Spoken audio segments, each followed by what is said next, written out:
Come with me to work opening weekend of the haunted house. Is not to give a little moment of appreciation for the new setup outside, because Jordan worked all summer for that. Might I say, it was gorgeous. First, we're going to go through the staff entrance, and then you see Jordan's little poster to the left, advertising for his magic show, because yes, he's a magician. Then we check in at the costume room, and then we can go get started on everybody's makeup. Here's us doing our first scare actor, and she's notorious for asking for more blood, so we're giving it to her, honey. I'll tell y'all what, this man went all out this year. He dyed his hair blue, because he's in a deep freezer all night, so he's supposed to look frostbit. He really did his big one this year, y'all.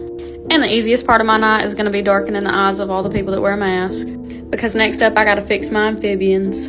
I swear they got problems. This one can't fit into his glove, so I got to spray his hands. And then this one's head doesn't cover his neck, so I got to spray his neck and give him some scales. And then we got Jordan rushing in last minute on the phone halfway through the makeup, telling me he wants something scary and detailed. In 5 minutes, we did that. And then he had to paint me up real quick because I'm working out front tonight. Tonight I'm the door greeter. I'll see you at the ticket booth. So this is the stage where they filmed The Conjuring.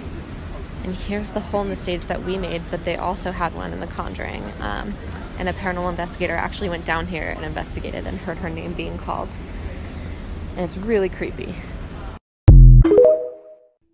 Anytime we're under construction in rigor mortis, sometimes it can get really quiet down here. And let's just say I don't like it. You get that feeling of being watched, so you just want to get out of here. Does any other haunt owners have this problem where they just feel like they have to get out of the haunted house? Well, that's mine right now, so I thought I'd just hop on here and document it in case anything happens. Well, let's get out of here. The whole Backstage Theater is a central point for one of the most thriving arts communities in the entire state of Alabama. And maybe that's why a few ghosts just happen to stick around. After serving as a schoolhouse in the 1930s, this building became a full-fledged theater in 2002. For context, this theater sits 337 people, but it actually sees over 6,000 people a year, mainly due to the high-quality productions that happen 4 times a year, not including the holiday show. Something else, though, has also drawn people's attention here. One of those reasons is due to the spontaneous fires that have happened over the years. And people have alleged that it was the spirit of an old man, who's also blamed for one of the more famous fires that happened there when a mattress caught on fire all by itself. Another reported apparition is that of a little boy, who can sometimes be heard speaking or laughing in the backstage area. Sometimes he's supposedly seen running up and down the side hallways. Footsteps have apparently been heard on the stage when nobody was on it, and doors are sometimes said to open and close by themselves. But because of the amazing performances, don't let that deter you from ever going to see a show there. And let's be honest, what good theater is without its ghost stories? We felt tonight it would be... Miss? I'll give you a tip. Uh-oh. What's our... Yes? Yes? What's the tip, sir? Keep playing. What?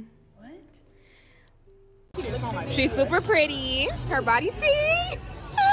Oh, okay. Yeah. Oh, hello. Yeah. Shake my any character. One big shake, I'll see you in a second. Hi. Take my hand in character. One big shake, I'll see you in a second. Shake my hand in character. Already? Yeah, right now. Alright, one big shake, I'll see you in a second. Introducing the new delicious drinks from Mad World. Shake my hand in character. I don't have time for this. One big shake, I'll see you in a second. It's recipe time! Shake my hand in character. Okay, one big shake and I'll see you in a second. Shake my hand in character. Alright, one big shake, see you in a second. Nothing to show for it. You look busy, but can you shake my hand in character? Alright, one big shake, see you in a second.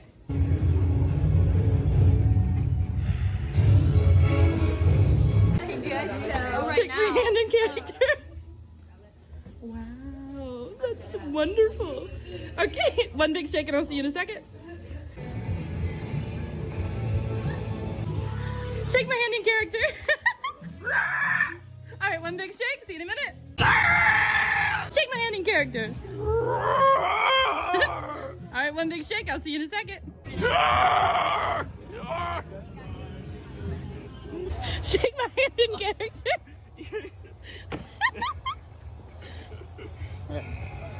Thank you so much. One big shake and I'll see you in a second.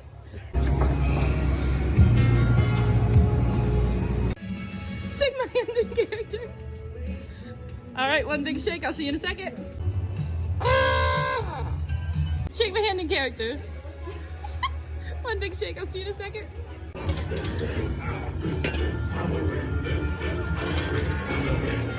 Shake my hand in character, please. Georgia sucks! I knew it. One big shake. I'll see you in a second. Georgia still sucks! Ah! Shake my hand in character. That's perfect. One more big shake and I'll see you in a second.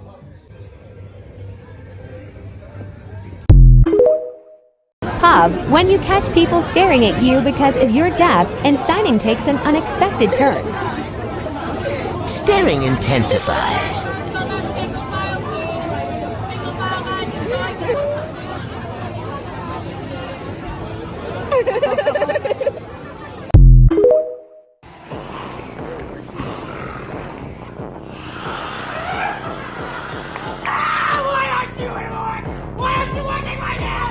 Did you hear about it? We're all eating flesh. It's the new thing. We all need to eat it since the spiders. Spider legs. To me. I like cicadas. Cicadas. What are you doing? Don't look at me unless you want to be under the sun! Smells for me. I look everywhere.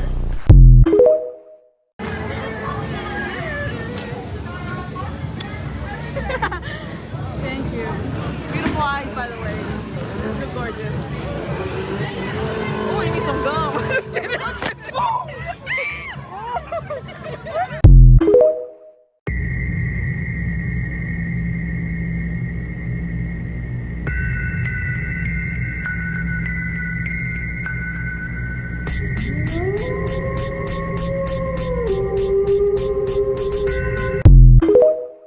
Mother's coming! Mother!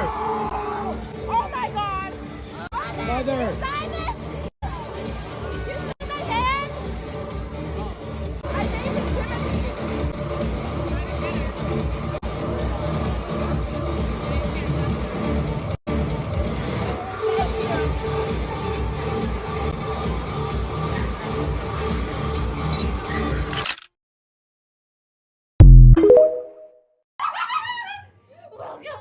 Welcome to the doctor's house! Shut the fuck up! Who are you talking to? I'm talking to you, woman! You're talking to me? Yes! Yes! Yes! Yes! Yes! Yes! Yes! Yes! Are you ready to meet the doctor? Yeah, let's meet him. You ready to meet him? Where you at? Where you at? You have to meet all his children first! Hello, Akbar! Hello, Akbar! Hey! You need Holy Spirit?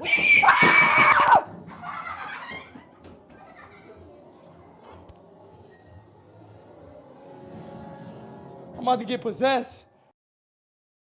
Do you break character when somebody is really, really scared to the point they can't move or is crying? I don't know if you were asking me personally or just in general. If you were asking in general, it depends on the actor. There are actors that will not stop for nothing. Doesn't matter if you pissed, shit, vomited, you're passing out, you're screaming, crying, you can't move, you're frozen in fear, they're still going. And not just still acting, but still like actively trying to scare. Then you have the middle where they'll back off, but they're still acting. Then you have the very end of the spectrum where like they break character for literally anything. Me personally, I don't view it as safe to let a customer continue if they are like hysterically crying or having a panic attack. If they can't move, you're gonna move. You have to move. Either your group is gonna get annoyed and yank you around, you are gonna realize a group is bumping into you and you're gonna want to go. The actor is going to move you. Like you're gonna go. You're gonna move. Whether that be to continue through the rest of the haunt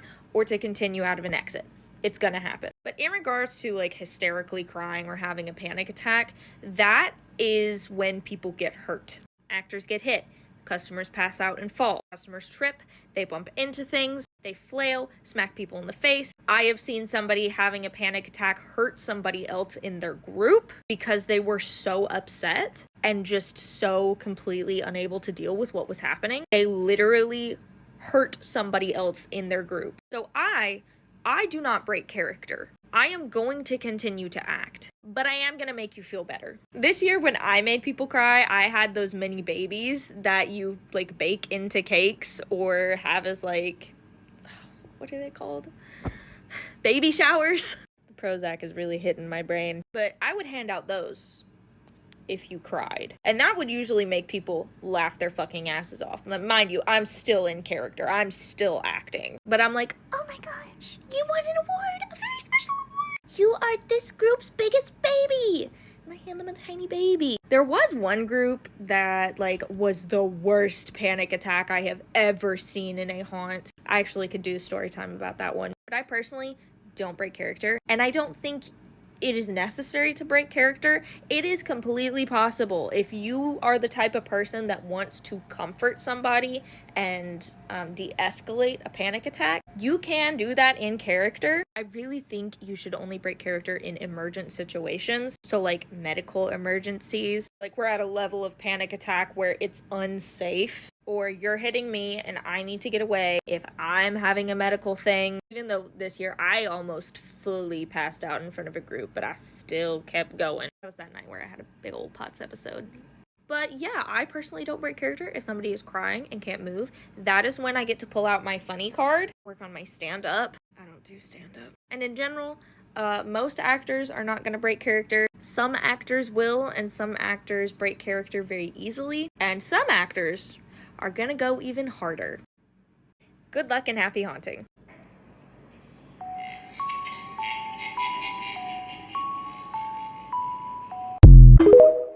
Check this out. This is our Fear Factory makeup operations room. You all wanted to see what this looks like backstage. This is what behind the scenes looks like at Fear Factory Haunted House. This is where a lot of stuff happens. Everyone comes up to get ready for makeup, for costumes. Lots of cool monsters being made. Usually there's about 17 or so artists that are here, and on average 100 plus people that are here rocking and rolling, getting ready for an awesome show. Oh my goodness.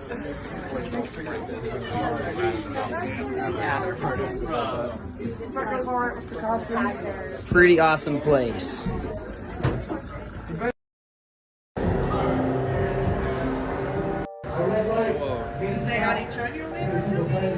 Bugs, spiders, and getting tasered. Okay? You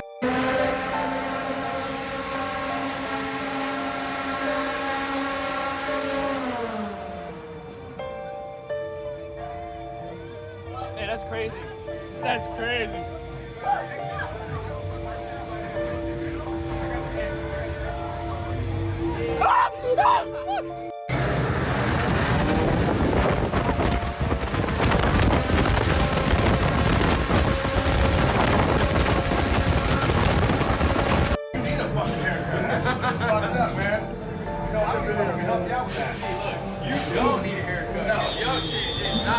all the way in. Shut the. Let me see. It's your fault you sat in the chair. Bro.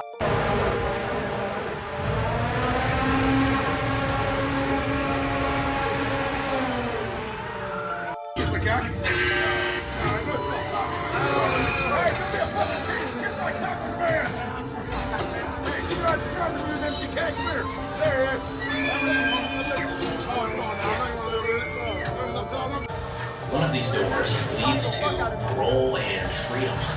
Your fate has been decided. Please walk through the green door.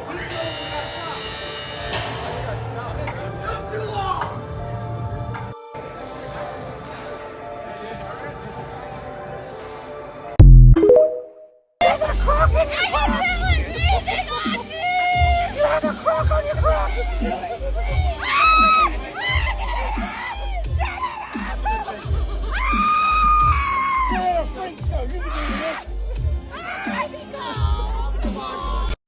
What would happen if an asthma attack occurs at a haunted house? Ideally, the actor can tell or the group can notify, hey, somebody's having an asthma attack. The actor calls medical. The person having the asthma attack can get to their inhaler, and then medical will check them out. And if they're cleared to go through the rest of the haunt, they'll go through the rest of the haunt. If not, they will be escorted out. And if it's a really bad asthma attack, they'll take you to the hospital. If you're going to a haunt and you have asthma, please go with people who know you have asthma, who know where your inhaler is, if you have one, who know what to do if you have an asthma attack, and can tell when you're having an asthma attack. Because I've had like 2 groups now where the rest of the group is like, I have no fucking idea what's going on, and it turns out the person had asthma, and the group didn't know. And I was sitting over here panicking, not knowing what was going on, and then they get their inhaler, and they were like, oh, I'm sorry, it's an asthma attack, I just need a second. Hey actors, hot tip, if somebody's having like an asthma attack, maybe back off enough for them to like get their inhaler, you know what I'm saying? Because that's like a medical emergency in the making. Let's not. And if an actor is not backing off, make a protective shield rather than like trying to fight the actor or like shove them away, because that's going to cause more problems than it's going to solve. I would, if there's like multiple people, or even if there's just one person, get in front of the person having an asthma attack, turn your back to the actor, shield them, and just ignore that they're there. I shouldn't have to do that. The actor should back off. Not what this video is about. I have so many other videos that are about that. Go over there and open that discourse there. But most of the time, if the actor can tell or is notified that you're having an asthma attack, they're at the very least going to back off. And if you're really having an asthma attack or it is requested, they're going to go call someone in management, security, or medical. Please be careful going to haunted houses when you have asthma. Haunts use fog. Haunts can get very hot. Asthma attacks can be caused by anxiety sometimes, I've heard. Air quality is not always great in haunted houses, and also it can get very claustrophobic. So please be careful, please know your limits. Good luck and happy haunting.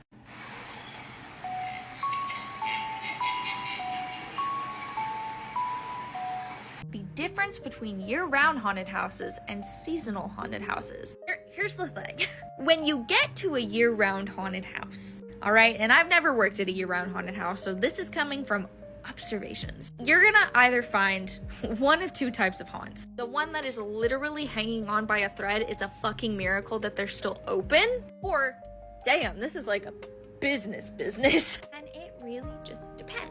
Other differences can include the amount of hourly wage you get or your salary for the year. Hours of operation can change, because I have been to a couple haunts that are completely indoors that are open during the daylight. Does not usually how that goes. The actual days that you are open could possibly increase depending on how big the haunt is. The actual hiring process can be stricter. Policies can get stricter, like being late or missing days or taking sick days. It really does truly depend on the haunt how many differences there are from seasonal, and also whether they're holding it together or not, because I have also been to haunts where it's like, there's one in particular. I've been trying to go to this haunt with my boyfriend since 2021. Every time we go, it's not open because they don't have anybody to work it, or they had to change their hours. I believe that one is like all volunteer or mostly volunteer. At year-round haunters, please comment down below, and good luck and happy haunting.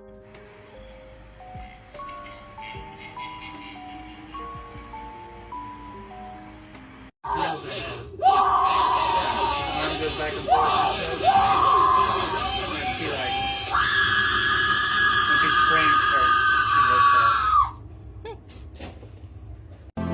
Look at him go. Free in a world of his own kind, where he can finally reach the full potential. Oh my god, he got hit by a car! So this is really a haunted house. Growing up here on the farm since I was 9 years old, we were always scared to death to go to this old farmhouse. And I'm not making it up. It's truly haunted. That's what started Spooky Woods in 1985, was a dare to go into this old house. Things happen in this house that are unexplained, and it happens quite often.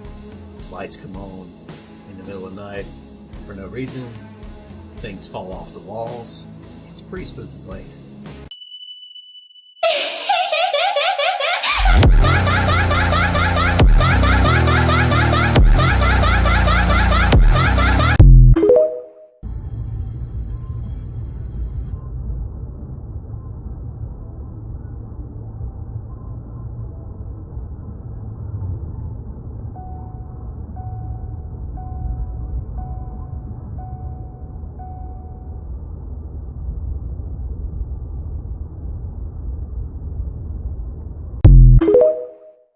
don't like the way my skin feels on my body. Do you like the way your skin feels on your body? You don't? Why don't you pull it off? Pull off your skin. Cast member entrance. Backstage of the Haunted Mansion.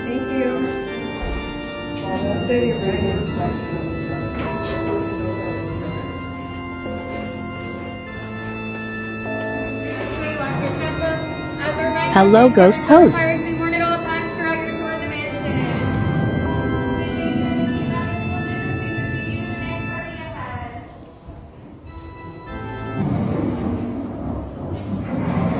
Spooky.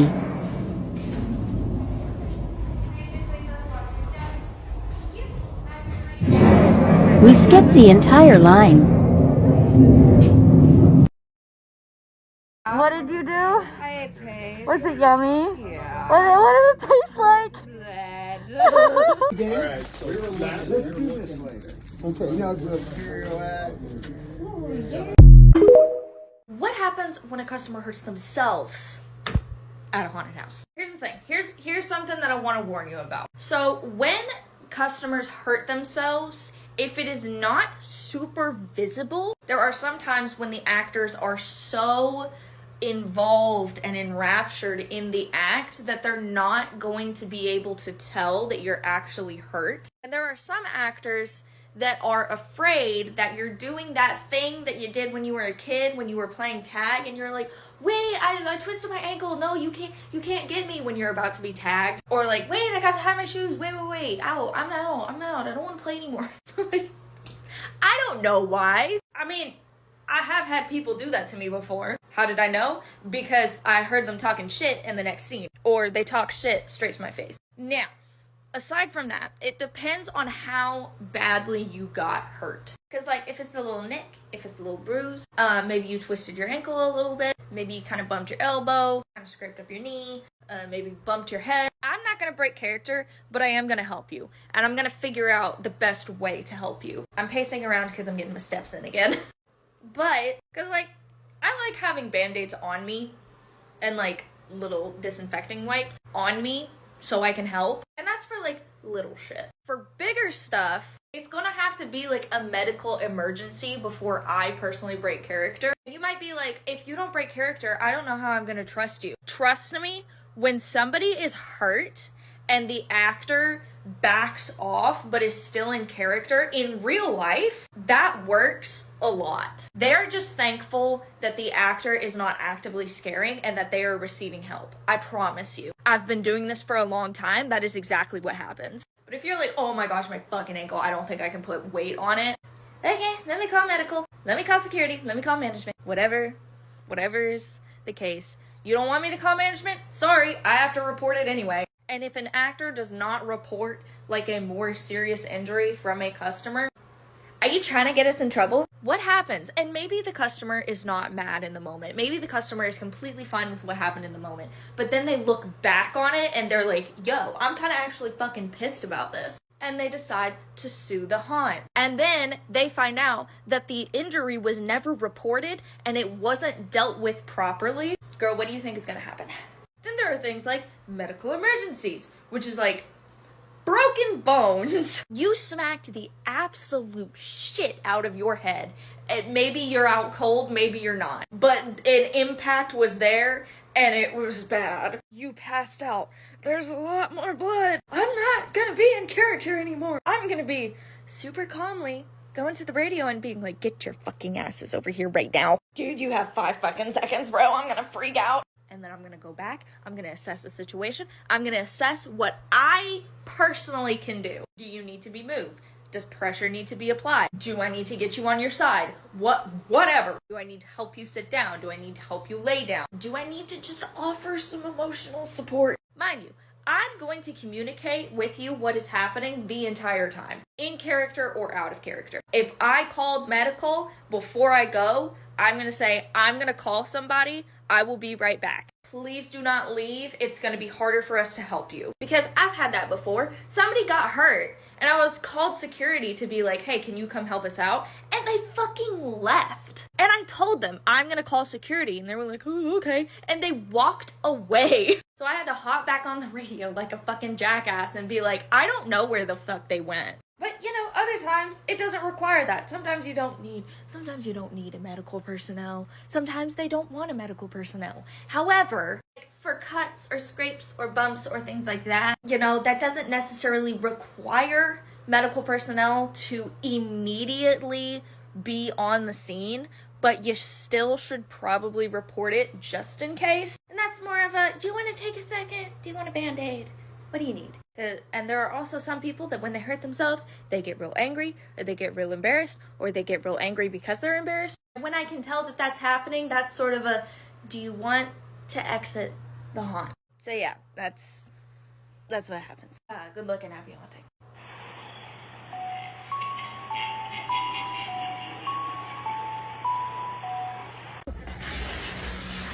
What the fuck is you doing? God, you better back up.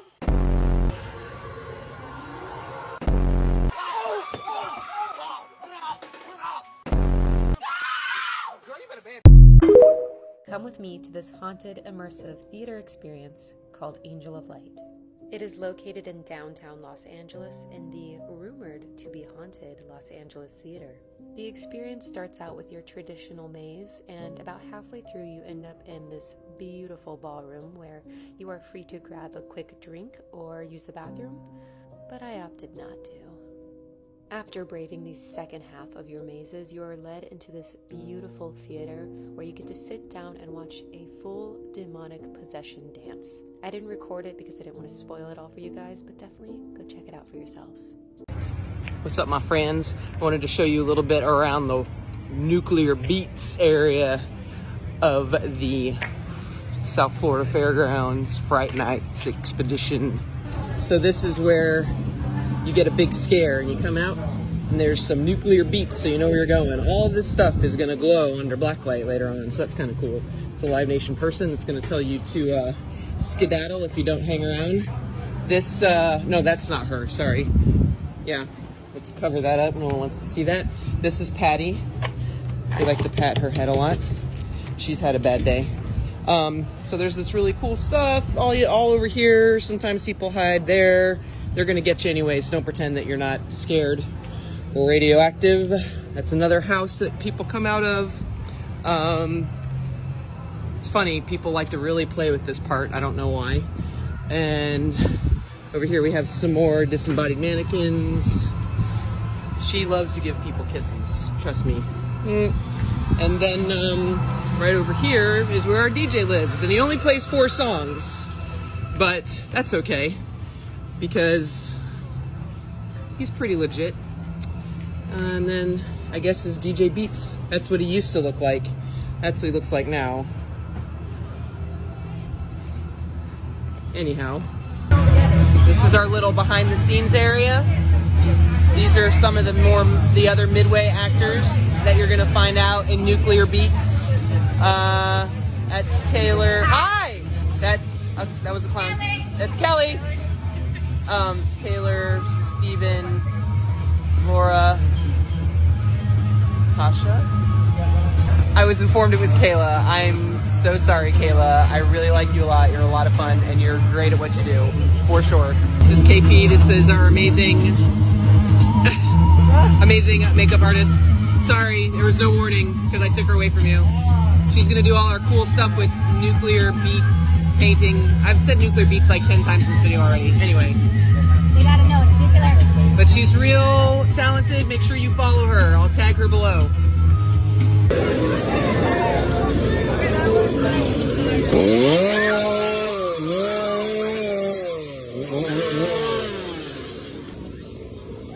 Wrong way!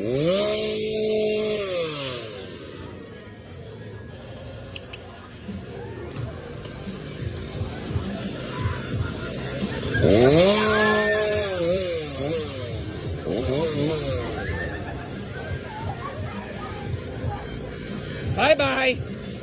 So that's your tour. Fright Nights. It's been a fun year. Hope to see you next year.